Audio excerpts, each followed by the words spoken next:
कहाँ जा रही हो? पापा कहीं नहीं। तो ये दुपट्टे में क्या छुपा के जा रही हो? पापा कुछ भी नहीं। क्या छुपाया है दुपट्टे में? हाथ दिखाओ, हाथ दिखाओ, शाबाश, हाथ ऊपर करो, हाथ ऊपर करो।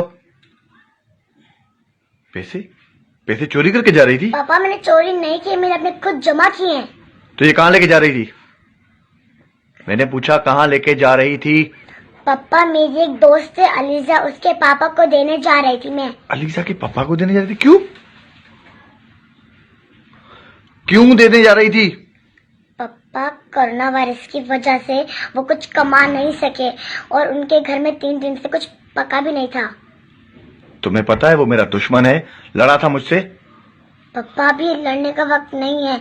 अगर आज हम उनकी मदद करेंगे तो कल हमारी मुश्किल में कोई मदद करेगा। ठीक है जाओ।